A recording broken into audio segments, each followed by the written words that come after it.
Hello, I'm Daniel Siegel, and together with Karl Grün from Austrian Standards, today we're going to talk about how standards also affect the software industry, because we have the feeling this is something that is not typically on the radar of most software companies. So, also a nice hello. My name is Karl Grün, and I'm looking forward to present together with Daniel how standardization can boost the scale-up. So a short introduction of myself. I'm involved with building tools for engineers since roughly '99. I'm currently business development at Syntevo, the makers of SmartKit. But very interesting for today's discussion, probably, I'm the Deputy Director for Standards at Incosi, a worldwide organization of systems engineers, where it's all about the standards, where hardware meets electronic, meets software, where new products like cars or aircrafts are developed. And I chaired several working groups at ProStep, a standardization organization focused on automotive. And I'm also involved with OMG, old school standards organization from the software industry that is still kicking. So I'm working in Austrian Standards, the recognized national standardization body in Austria since 1994.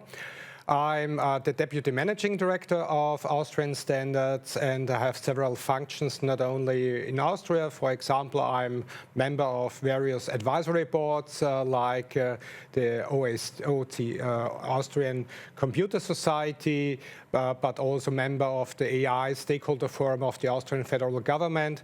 And on international level, Austrian Standards is the member of the European Committee for Standardization CEN, where I am the representative in the technical board of CEN, as well as the just recently created Board Standing Committee on Policy and Strategy. So why did people invent standards? Very interesting, and maybe a topic that fits well into today's time. It was developed to simplify trade. And one of the very first standards that was developed was the meter in France. And this was already in 1791, so it's a pretty long time. And many standards like the liter were derived from this meter standard that was developed in France. Yes, indeed, and we could even track back the idea of standardization back to the Stone Age, where the people said, okay, we have to find order in the chaos, but in the modern time, the idea is not to reinvent the wheel, but more important is to have a same language to understand each other, which is more than important than ever in today when we consider geopolitical changes. And here I have presented on the right side here what Daniel already said, the length of things, where we have the so-called Elle, and you see this part smiley emoji, which is a shape where the bakery can put their bread on it and see, is this size standardized? And if not so, the bakery will be put down to the Danube River and thrown into the water. And in modern time, you see here what will happen when things don't understand each other. And there was a Mars probe, the climate orbiter, which was lost in translation due to several components exchanging data. But what not was considered is that this data had different systems. So meters with inches, kilobonds with Newton and so on. And the result was that this climate orbiter, which costed 125 million US dollar, was, due to the loss in translation, lost in space. Interestingly, if you buy a non-metric screw in America, they call it standard, which is kind of weird for us Europeans. One of the things where standards also played a big role, and where you can see that sometimes open sourcing stuff is better than patents, is probably the shipping container. Shipping containers were invented to be less exposed to unions loading and unloading ships. But the first approaches went pretty bad because every shipping container company designed their own shipping container and they were incompatible. So you still needed the unions to load stuff from one container to the other. When you, for example, had goods shipped from Chicago to New York, it might happen that you have somewhere a port where you need to repack containers to continue the journey. The standard for shipping containers that won was the first company that gave up on their patents and basically open sourced their design before the Vietnam War, where the Department of Defense took on massive on shipping containers. And on the way back, the ships would collect goods in Japan, and this was kind of the start of the globalization as we know it today. Why do standards matter for software engineers? And this might be a bit dramatic, but standards define the state of the art. And the state of the art is a term that has legal consequences. The legal consequences might be if an accident or a cybersecurity incident happens, it might be the difference between going to jail or not going to jail. And in automotive, in banking, everywhere this really matters. So standards also help to define the state of the art. So you know what is good engineering practice, and when you go with good engineering practice, your liability is much better than if you do what you want. So indeed, standards provide a certain added value. And as explained by Daniel, there are other added values when you use standards. For example, standards foster the scalability of solutions. So even in concepts like lot size 1, where you have modules, where you can arrange these modules following this lot size 1 approach. But more important, to ensure interoperability between systems from different vendors, so make your overall system not depending from one single vendor, which otherwise put this single vendor in a not appropriate, let's say not fair competition situation with other competitors. It's also about, as explained before, that standards provide a common terminology recognized broadly on the market, so it promotes a common understanding, for example, how good looks like. It is also the case that when you use standards, apply them, that you have in the standardized, broadly accepted levels of security, but also of quality. And that means that when you have product, services, solutions in compliance with standards, you create trust on the market. Not to reinvent the wheel, as already said, means that you can put your human spirit to other things, and that creates room for innovation and technology progress. And when you put your wisdom into a standard in a round table, we will come later to how a standard is created. That means that a standard is a perfect channel for the dissemination of recognized knowledge into the market. That also can be seen in the framework of knowledge valorization. So creating added value through standards, that's what standards are for. And I think this is a very good start for this slide, which is blank, because standards are typically created on a blank sheet of paper. It starts with letter of intents, so typically more than one organization expressing written interest in a standard, and then a standards body is chosen or was chosen already before, and then committee work starts, boardroom meeting starts, joint writing session starts, and some standards can really take a long time to evolve. From my work, SysML v2 is a standard where I watched closely, and it took 7 to 8 years to create the standard from scratch, so a rather long period. There is ISO standards. that are even more formalized. Sometimes they can be done in 2 to 3 years. Some take a bit longer. And this is really how global standards are created. And sometimes this is really too slow. Other times it might be a perfect fit. There is also people nowadays that create standards on GitHub, fully open. One example is the FMI standard, the functional mockup interface, which is used in software for simulation exchange. So you can use, for example, MATLAB to create a simulatable artifact, and you can use an ANSYS tool to use this artifact. And this is a standard largely pushed by the industry, and it's completely open and available on GitHub for reuse or creating issues against it and so on. So when we speak about standards and standardization, there are certain principles we need to consider when something is standardized. These principles are laid down in the so-called Codex of the WTO, the World Trade Organization, on the technical barriers to trade.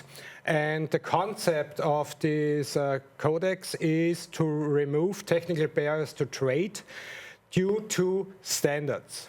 So this sounds a little bit strange, because in former time a standard was elaborated in a nation to keep others outside of the market of this state. But in a modern economy, we need to collaborate, and this can be done by standards, especially international standards. And standardization is nothing else than an established ecosystem, where this ecosystem is based on the before mentioned principles, which are to be inclusive, to be open for everybody. So especially those stakeholders who have a stake in the topic, which is subject to a standardization project, to ensure transparency so that everybody knows what is now subject to a standardization project, to be able to join this standardization project, especially to ensure that everybody is treated on an equal basis. That means that the process is fair and that not one single party can overrule others. That means this process is based on consensus, which means to speak to each other, convince each other, but not to put pressure on somebody. So the standard is elaborated, as Daniel said. First, we need an idea. Something needs to be standardized, and here I come back to the added value of standards to define, for example, the quality of system-based engineering. What is a sound, good system-based engineering to ensure the interoperability between systems from different vendors, to ensure that solutions are compatible with each other, to ensure that solutions are scalable, and especially speaking about international markets. So we have a solution developed in a certain country to internationalize this solution. So these are the ideas behind a standardization idea. This standardization idea is then brought to the standardization body, where you have, and that's also my remark, you have to check what is the standardization body, what is the policy, the governance of the standardization body. For example, does it have an IPR policy and so on? So to avoid that you run into problems like patents, proprietary standards versus open standards. And standardization bodies like Austrian standards or the European Committee for Standardization, CEN, ISO, etc., they are so-called open standardization bodies. So these standardization bodies then assess the idea, put it on a vote so that everybody has the right to cast a vote, to express the opinion. Does it make sense to work on such a topic in the standardization framework? And if the people say yes, it makes sense because here we have a clear benefit, which is of mutual benefit for everybody. The project is accepted. It will be included in the work program of the standardization committee. Everybody is invited to join the work on a fair basis, on a round table. Everybody has the same right and the same voting right. And then when in the engine of such a standardization body, the content of such a document is elaborated, it will be brought to the attention of the public, which is the so-called public inquiry phase. So those who don't have the resources which are needed to work within this engine room have the right to express feedback on the content. This feedback is then resolved by the standardization committee, and answers are given to the feedback, to those who have provided the feedback, and especially to check, is this content suitable for the market? For example, does it comply with law? Is it achievable, the solution in economic terms, etc.? So different aspects here need to be considered. And then when these feedbacks are resolved, the quality of the content is enriched, and then the standard is published and disseminated into the market, which means the market uptake. And you have spoken, Daniel, about the average development time. Here we have a clear goal, which means a standard is not elaborated to put on the shelf, but needs to be disseminated into the market. So time to market is very critical. And here we have several initiatives to accelerate the process, but not put on risk the principles like inclusiveness, openness, stakeholder involvement, transparency, and consensus. So here to find the right balance. Karl, what would be a good time to create an ISO standard from scratch? From scratch, I would say first we need a preparatory work, so to see, okay, what is already available, to collect it, to assess it, to have, look, standardization is nothing else like project management. First, you need to find, okay, what's the scope of the project, who are the stakeholders, what is the environment, in economic terms, environmental, etc. So first, you need to do your homework before you start with the standard. And then you can see, okay, here we have already available resources like specifications from others, how we can put them together, what's the goal, if you for example, if we need to define that the solution needs to be technology neutral, we can of course not accept a specification from one single vendor, but first we need to prepare the project. And if this is done, we can define or elaborate this standard very quickly, and I would say 1.5 year, 2 year maximum. That's a sound development time. Okay. But we can say if the technology is not mature enough, so in terms of technology readiness level, then we have also other types of standardization deliverables. I don't want to go into detail, but to confuse you, we have technical specifications, workshop agreements, etc., which are elaborated much quicker. Okay. And you have also said, okay, standards define the state of the art, or at least are in the context of the state of the art. And here you see the technology development, the progress in technology versus the standard, the lifetime of a standard. So when the standard is published, it should be the state of the art, at least one. But it's, again, you have other means to demonstrate that your solution is state-of-the-art. So we have rules of the state-of-the-art. So it's a kind of Babylonian, how you say, confusion. So standards are not state-of-the-art, they are codified state-of-the-art, and there are other resources available to codify the state-of-the-art. But over the time, you see the state of the art is increasing, but you have also innovations, so novel solutions which are above state of the art, and standards are reviewed systematically. So every 5 years we have the systematic review to assess, are there technology changes which are not reflected well in the standard? Then the standard needs to be revised, so it will be upgraded to a new version going above the state of the art. So then we have a new standard, and then it's applied. And when again the systematic review is started, we can say, okay, we have to revise it again. And in the revision of the standard, but also in the initial phase, we also take into account findings from innovation. And here you can see also some examples, since we are speaking here about the International B2B Software Days, where standards come into play with all other domains.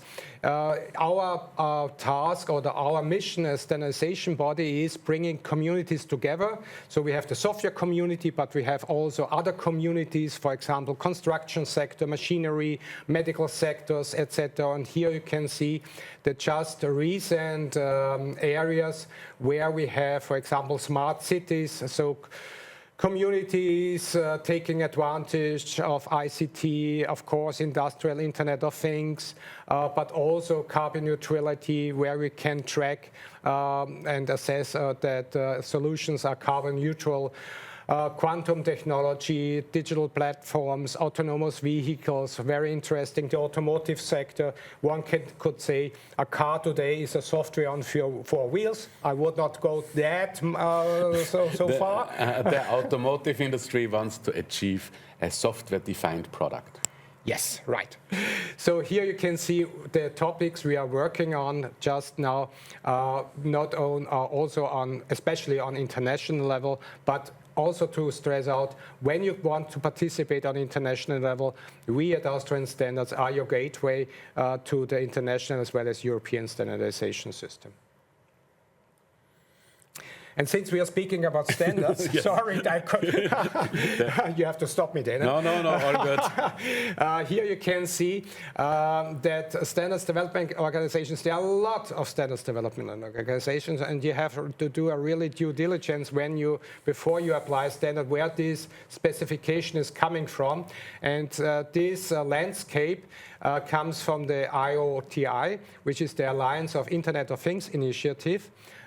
Dealing with IoT standardization. Here you can see the so-called verticals, for example, home, building, manufacturing, automotive sector, energy, and so on, where we have more or less the devices standardized. And then you have the horizontal sector to ensure that the telecommunication works and so on, cybersecurity aspects, which is also a horizontal topic, and so on. And here you can see very stable, very recognized standardization organizations like OPC, IEEE, and so on. And also if you want to assess the quality of a standardization organization, it's also how such a standardization organization cooperates with other. For example, OPC cooperates with ISO, and they bring their specification to ISO at a certain stage to upgrade their specification to an international standard. So the way these organizations cooperate is also, let's say, a characteristic for their quality. And I think it's pretty common that standards organization, reputable standards organizations, basically hand off a standard once it's developed into a so-called ISO fast-track process, so that their standard is then also available with an ISO number and recognized as an international standard. This is pretty common practice. Also for the INCOSI, this organization where I'm the Deputy Director of Standards, this is a way that is very helpful, because it also has one more implication. If you go down the fast-track route, you don't give away your IP. If you work in a classical ISO standard that is only developed by ISO, all the IP goes to ISO basically. And if you do this other approach where another standards organization develops a standard and then puts it into the fast-track process of ISO, the IP stays with the organization that started the fast-track process. So also a consideration. Sometimes it's good to give away IP, especially if you have conflicting problems with competitors and so on. If there is patents involved, it might help the overall market if the patents are basically dissolved and moved into a standard. But there is other cases where there is advantages if the original IP stays with the organization that developed the documents or the models. I think something when we talk about standards and the seeing of the building information model motivated me that there is now more and more standards that are developed in a model-based way. The classical way was always documents, and we see more and more approaches now where the standards are developed as a model, a UML model, so to speak, if you want to be, if you want to relate to it. But it's more and more common now to develop standards as models and then derive a document from said model. So, and you know, I'm more plan at GitHub. And so sometimes I'm really impatient with the pace of standards development. And so my motto is go agile or go extinct. And it's sometimes a bit hard for me to have the patience for standardization, but still I dedicate time to it because I think there's really big value. But I see that there is also more topics that can be developed in the open, that can be developed like a GitHub project, an open source project. As I said, the functional mockup interface for simulatable software components is one of the examples that I know that is very widely used in the industry and very respected. There is no discussion. If you do not support FMI, you cannot sell any product in this simulation, co-simulation space. And so there is things where this agile or more GitHub style makes sense, but obviously if it goes into more legal binding standards, like for example the ISO 2622, which is the ISO standards for safety critical software for automotive, the automotive version, where really people can get hurt and we need a solid basis to judge if the proper way of engineering was applied when accidents happen. It makes absolutely sense to have those standards under an ISO regime and that they are recognized worldwide and not just a tag on a GitHub repo. One of the topics that is from a same state of mind, kinda, is the accessibility of standards. It should not be underestimated that this is sometimes a real problem, how standards are accessible. And if we would be in a room now, I would have all university affiliates raise their hand if they work with standards or not. I have the personal feeling that standards are underrepresented in education at the moment. It's sometimes very hard for non-commercial projects to attend, to obtain standards in a legal fashion because they are behind paywalls. Obviously, this makes sense to some extent, but the solutions for learning and studying are not always the best. So, yeah. And the most weird of all problems in this aspect is that very often universities have contracts with ISO or with their regional organization that they can access all the standards. They have a digital library of sorts, but then this is like a secret kept within a few people, a handful of people. And none of the students, none of the lecturers know how to access standards. They start on the dark side of the internet if they need a standard. And it's really not good. If we want to be a standards-driven kind of organization or standards-driven culture that values these best practices, and it's not more than written down best practices after all, then we have to make sure that especially for education and research, standards are very easy to access.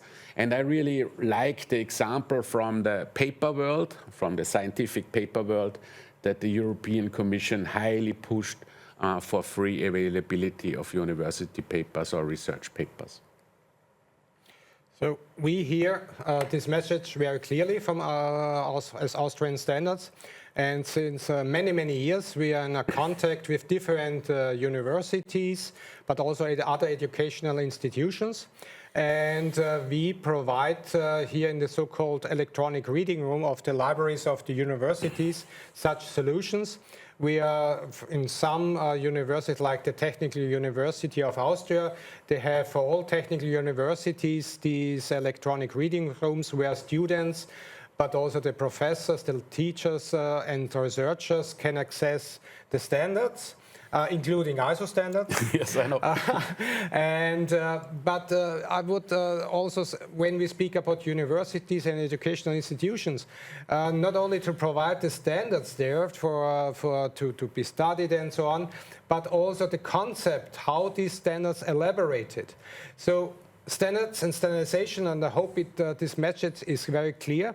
It's a very important instrument to strengthen competitiveness, to ensure interoperability. So it's a strategic instrument, but an instrument is only as good as those who use it. So education about standardization is also key, and we provide in some universities lectures about standardization, how standardization is used, how to participate, what to consider, but also how to use standards. And I'm very happy that you do this, because even if I'm on international conferences, this is very often the feedback that it's so hard for teaching, for education to make standards available.